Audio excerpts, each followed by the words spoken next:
സ്വാഗതം ചെയ്യുന്നു. A very talented actor Vineeth Kumar. വേദിയിലും ശ്വാസമൊരുങ്ങുന്ന ആദരണീയ വ്യക്തിത്വങ്ങൾ, പ്രിയപ്പെട്ടവരെ, ഈ ചരിത്രത്തിൻ്റെ ഭാഗമായിട്ട് ഇവിടെ നിൽക്കാൻ സാധിച്ചതിൽ ഞാൻ ദൈവത്തോട് നന്ദി പറയുന്നു. എൻ്റെ സിനിമ ജീവിതം തുടങ്ങുന്നത്, ഞാൻ എൻ്റെ മുഖം ആദ്യമായിട്ട് സ്ക്രീനിൽ കാണുന്നത് മുദ്ര എന്ന് പറയുന്ന സിനിമയിലൂടെയാണ്. അതുപോലെ എൻ്റെ മുഖം ഇന്നും ഓർക്കാൻ എനിക്കൊരു സിനിമ തന്നതും സിബിസാറാണ്, ദേവദൂതൻ. വളരെയധികം സന്തോഷത്തോടുകൂടിയും ബഹുമാനത്തോടുകൂടിയും ആദരവോടുകൂടിയും ഞാൻ ഈ സിനിമയുടെ ഭാഗമാകാൻ സാധിച്ചതിൽ അദ്ദേഹത്തോടും ഇതിൻ്റെ എല്ലാ പ്രവർത്തകരോടും നന്ദി പറയുന്നു.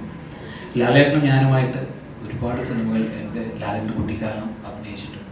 കഴിഞ്ഞ് ഭരതം എന്ന് പറയുന്ന സിനിമ ചെയ്യുമ്പോഴും അതൊക്കെ കഴിഞ്ഞ് വീണ്ടും ദേവദൂതൻ എന്ന് പറയുന്ന സിനിമയിൽ എത്തിയപ്പോൾ എനിക്കിപ്പോഴും ഓർമ്മയുണ്ട്, ആദ്യത്തെ ഒരു സീൻ ഞാൻ നടന്നു വരുന്ന അപ്പോഴാണ് എൻ്റെ അടുത്ത് ഈ ക്യാരക്ടർ എന്താണെന്ന് സിബി സാർ പറഞ്ഞു തരുന്നത്. അതുപോലെ എനിക്കറിയില്ല, ഞാൻ ബ്ലൈൻഡ് ആയിട്ടുള്ള ഒരു ക്യാരക്ടറാണ് ചെയ്യുന്നതെന്ന് ഒന്നും അറിയില്ല. ആ ഒരു ഷോട്ട് എടുത്ത് ഞാൻ ഇറങ്ങി വരുമ്പോഴാണ് ഞാൻ ലാലേട്ടനെ കുറേ നാളുകൾക്ക് ശേഷം കാണുന്നത്. അപ്പോൾ വീണ്ടും അദ്ദേഹത്തിനോട് വർക്ക് ചെയ്യാൻ ചെയ്തത് സന്തോഷമൊക്കെ അന്ന് തന്നെ വളരെ വളരെ എക്സൈറ്റ് ചെയ്യിപ്പിച്ച കുറേ ഘടകങ്ങളാണ്. ദേവദൂതൻ്റെ ഷൂട്ടിങ്ങുമായിട്ട് ബന്ധപ്പെടുത്തിയിട്ട് രഞ്ജിയേട്ടൻ പറഞ്ഞതുപോലെയുള്ള ചില അനുഭവങ്ങൾ ഉണ്ടായെങ്കിലും അതിനേക്കാളൊക്കെ എന്നെ എപ്പോഴും എക്സൈറ്റ് ചെയ്യിപ്പിക്കുന്നത് അതിനകത്തുള്ള ആ ഒരു പാട്ടാണ്. കാരണം ഒരു സോങ്, അങ്ങനെ ഒരു പാട്ടിൻ്റെ ഭാഗമാവുക, ദാസേട്ടൻ്റെ ശബ്ദത്തിൽ കരിപ്പുറം സാറിൻ്റെ വരികൾ അതിമനോഹരമായിട്ട് വിഷ്വലൈസ് ചെയ്ത ആ ഒരു പാട്ടിൻ്റെ ഭാഗമായിട്ട് അഭിനയിക്കാൻ സാധിച്ചു എന്നുള്ളത് എൻ്റെ ഒരു വലിയ ഭാഗ്യമാണ്.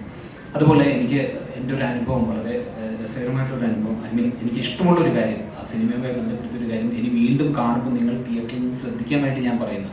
ഞാൻ ആദ്യമായിട്ട് ദേവദൂതൻ തിയേറ്ററിൽ കാണുന്നത് NS തിയേറ്റർ എന്ന് പറയുന്ന കണ്ണൂരിലുള്ള തിയേറ്ററിലാണ്. അപ്പോൾ അന്ന് എൻ്റെ മുഖം സ്ക്രീനിൽ കണ്ടപ്പോഴോ അല്ലെങ്കിൽ അതിനകത്തുള്ള മറ്റ് സീനുകൾ കണ്ടപ്പോഴോ അല്ല ഞാൻ ഏറ്റവും എക്സൈറ്റഡ് ആയത്. അതിനകത്ത് ഏറ്റവും എക്സൈറ്റഡ് ആയത് എൻ ജീവനെ എന്ന് പറയുന്നൊരു സോങ് ഉണ്ട്, നിങ്ങൾ കേട്ടൊരു സോങ്.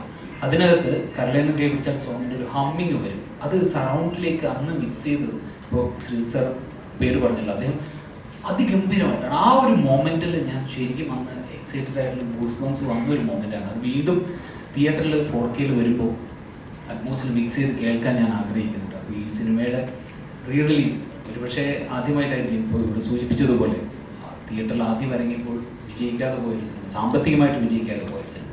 സിനിമയുടെ വിജയം എപ്പോഴും സാമ്പത്തികമായിട്ട് തന്നെ ആയിരിക്കണമെന്നില്ല എന്നുള്ളതിൻ്റെ തെളിവാണ് ദേവദൂതൻ. കാരണം അത് പ്രേക്ഷകരുടെ മനസ്സിലാണ് വിജയിക്കുന്നത്. ആ വിജയത്തിൻ്റെ ഭാഗമായി ഇവിടെ നിൽക്കുന്നു എന്നുള്ളതിൽ ഒരിക്കൽ കൂടി നന്ദി രേഖപ്പെടുത്തിക്കൊണ്ട് എല്ലാവരും തിയേറ്ററിൽ വന്ന് ഈ സിനിമ കാണുകയെന്ന് പറയുന്നു. Thank you so much.